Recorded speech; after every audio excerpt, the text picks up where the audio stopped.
Life seems to be following its course peacefully in the city of Cotabato in the Philippines. Yet we're in one of the most troubled areas on the island of Mindanao in the south. An area marred by decades of violence between the country's armed forces and the Moro Islamic Liberation Front. A ceasefire signed last summer successfully passed the test of the March presidential elections despite several politically related clashes. But the calm's fragile. Peace talks are stalling on MILF demands for more autonomy over the predominantly Muslim region of Mindanao and more control over the land they claim as their ancestral home. After the eruption of hostilities in August 2008, 500,000 people fled the combat zones. Many have returned, but an estimated 60,000 are still unwilling or unable to go back home. Tayan is one of them. She was evacuated with her family during the 2008 fighting when her house was burned and all her belongings were lost. The family now lives in the Lumpong Evacuation Center in central Mindanao. We're afraid that the conflict will happen again, then we'll become displaced again. That's what we're scared of. It's better that we're here while the situation in our place isn't that good. Anyway, somehow we're still surviving. With nothing to go back to, Tayan and her family rely on humanitarian assistance and meagre income from vegetable planting, mat making, or selling porridge. In Lumpong, as in other evacuation centres like this one, north of Cotabato, internally displaced persons have benefited from an 18-month support programme provided by the International Committee of the Red Cross and the Philippine Red Cross. Marlon, a displaced fisherman, is among the now 5,000 refugees here who had little choice but to fit into the host community of the centre, located in Libangan, Toreta village. Like many others, until a peace agreement's signed between the Philippine government and the MILF, it's unlikely Marlon and his family will return to their village in the marshlands, where the 2008 fighting took place.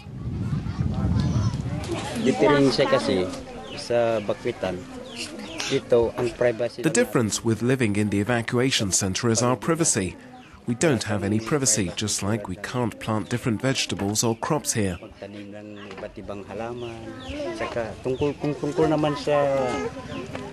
as for returning, as long as there is a military presence in our village, we won't go back. Because every day the fighters hunt each other, we can't sacrifice our family.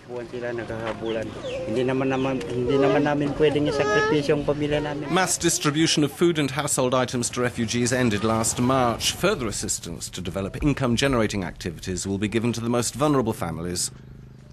Support for medical facilities is sustained, so the Libangan Toreta Health Centre will continue.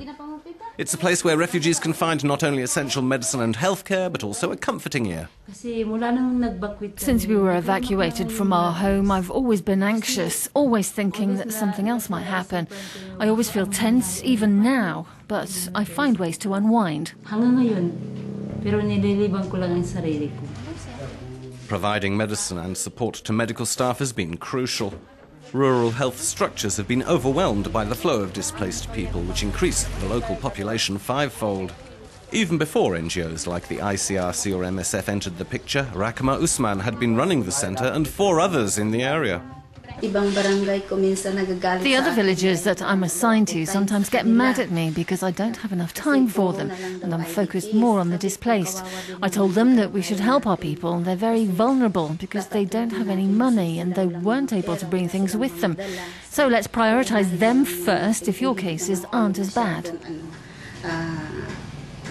Civil cases. Another aim of the ICRC in the Philippines is to promote respect for the basic rules of war amongst combatants through various initiatives, such as providing information material to soldiers, like here with members of the Philippine Armed Forces. Since July last year, both government forces and the MILF have stuck to the ceasefire agreement. Violent incidents are now linked to a proliferation of weapons in the region and local disputes, rather than to the armed conflict. Though people still fear that fighting could resume. Sessions meant to promote respect for civilians are also held with MILF rebels. Killing civilians. This is forbidden. It's forbidden by international humanitarian law. You cannot go into the house of a civilian and take things. You cannot burn the house of a civilian. We head north of Mindanao to another troubled area of the Philippines, the Visayas Islands. A tourist paradise, it's also been host to decades of conflict between the Philippine Armed Forces and the communist insurgency of the New People's Army. Regular clashes have hampered development and also led to population displacements. Away from the tourist areas, more remote zones affected by the conflict are seldom visited by anyone but humanitarian workers, like here, in the village of Mabini and its surroundings.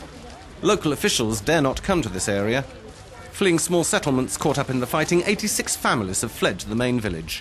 Drinkable water is an issue as the only source of water is located 2.5 kilometers away.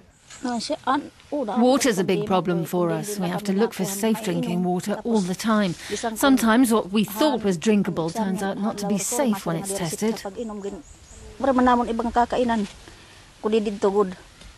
ICRC teams are providing support to the local communities. Engineers have secured a nearby spring which will benefit both the residents of Madini and the displaced. The village council contributes by providing unpaid labour. The small community has yet to find ways to generate income. Whenever armed clashes break out, people can no longer get on with their work. People can't reach their farms.